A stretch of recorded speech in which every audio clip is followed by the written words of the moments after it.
Olá pessoal, tudo certo? Estamos aqui mais uma vez e vamos falar sobre os seus direitos trabalhistas? Vamos sim, muito legal. Vamos falar sobre banco de horas, tá bom? Como é que funciona o banco de horas? E essa informação serve para você que é empregado, que trabalha nesse regime, nesse sistema, e para você também que é empregador, você que é empresa, trabalha no RH, tá? Essa informação super importante para você. Agora, se você não é inscrito no canal, corre aqui, se inscreva, tá? Ativa o sininho, compartilhe esse vídeo com quem você acha que precisa saber dessa informação e já dá aquela curtida também aqui para o nosso canal ficar cada vez melhor para você, tá certo? Vamos entender banco de horas? Vamos! Primeira coisa que você tem que ter em mente, banco de horas é exceção, tá? A regra é que todas as horas que o empregado faz, que excede a sua jornada diária ou semanal, deve ser paga. Tá? Toda hora extraordinária deve ser paga. No mínimo, a CLT fala, tá? 50% a mais do que a hora normal.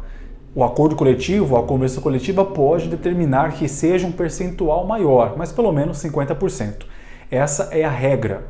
E o que eu vou falar aqui, banco de horas, o que é? São as exceções que também a própria CLT trouxe para auxiliar o empregador, né, para não tirar do bolso tanto dinheiro para pagar as horas extras e também para, né, cobrar do colaborador, do funcionário, do empregado uma certa compreensão e que, além do dinheiro, ele também precisa de uma melhor qualidade de vida e ter que descansar também. Tá? Muitos empregados vivem à base de hora extra, trabalham muito para ganhar mais dinheiro. A CLT veio dar essa ponderada. Fala assim, não, você vai trabalhar, pode ganhar horas extras, mas também existe esse outro lado, que é a compensação de horas. Tá? O banco de horas serve justamente para isso, para que o empregado não fique sobrecarregado, trabalhar, embora receba. Tá? Então vamos entender? Vamos. Se você tem acordo coletivo, ou alguma norma aí na sua empresa que fala sobre banco de horas, coloque nos comentários, fala pra gente como é que é, fala pra gente de onde você está nos assistindo, tá bom? E vamos aqui continuar nosso canal repleto de dicas jurídicas para o seu dia a dia. Então vamos lá. Primeiro ponto que você tem que entender, tá? O acordo ou convenção coletiva pode falar sobre o banco de horas. Então, a sua categoria, é importante que você conheça o acordo e a convenção coletiva da sua categoria para que lá, se lá estiver constando a autorização de sua empresa para aplicar o banco de horas, ou seja, você terá um ano, tá? Até um ano para poder sanar esse banco de horas, para poder compensar essas horas. Então, todas as horas que você fizer, a empresa tem até um ano para poder compensar essas horas com você. Diminuir a sua jornada diária, a sua jornada semanal, a sua jornada mensal. Tá certo? Essas horas podem ser horas mesmo, né? Ou podem ser até mesmo dias, tá bom? Dependendo do volume acumulado no período. Então, todas as horas extraordinárias que você fizer, e se no acordo ou convenção coletiva estiver prevendo, aquela empresa tem até um ano para fazer a devida compensação, tá? Ela é obrigada a fazer antes? Não, não é obrigada. Ela tem um ano. Quando então que começa a diminuir os prazos para a compensação dessas horas feitas e depositadas no banco de horas, né? Dizendo assim, bom, começa a diminuir esse prazo quando o acordo for individual, acordo individual, por escrito. O que é o acordo individual escrito? É o acordo feito entre o próprio patrão e o empregado, tá? Esse é o acordo individual escrito. Tem que ser feito por escrito, tá certo?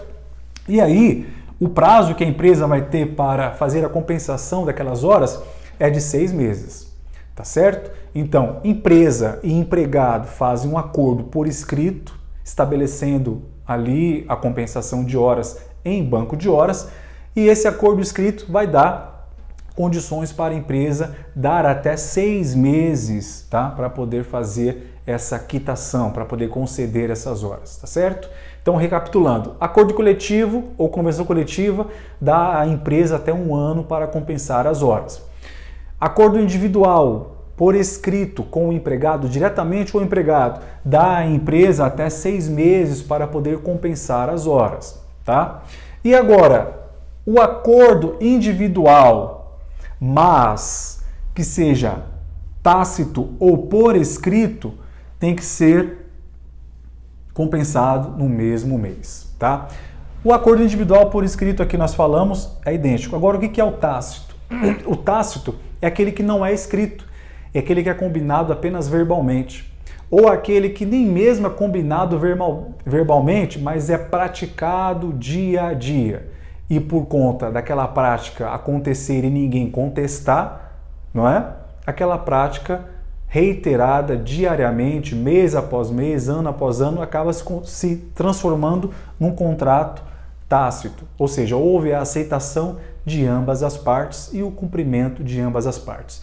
Se isso acontecer, tá? Então, a compensação, melhor dizendo, deve ser feita no mesmo mês, tá? Então, se você, por exemplo, extrapolou a sua jornada diária no dia 2, então você pode já fazer a compensação no dia 5, por exemplo, no dia 6, no dia 7, tá certo? Não pode, por exemplo, deixar, nesse caso específico aqui, para fazer no mês posterior. Tem que ser dentro do próprio mês, tá? Se ficar para o mês posterior, então o pagamento deve ser feito dessas horas.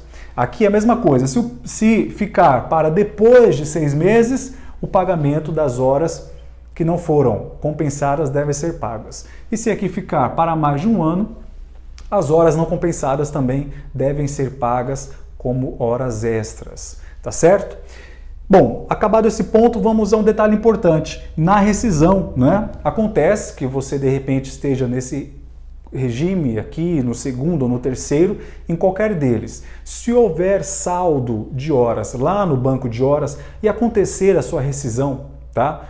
Ou você pediu as contas daquela empresa, ou o empregador, a empresa te mandou embora, não tem nenhum problema. Em qualquer dessas modalidades, tá? Você pedindo as contas ou sendo demitido, as horas serão pagas, tá? A empresa deverá pagar a você todas as horas que estão lá e que não foram compensadas.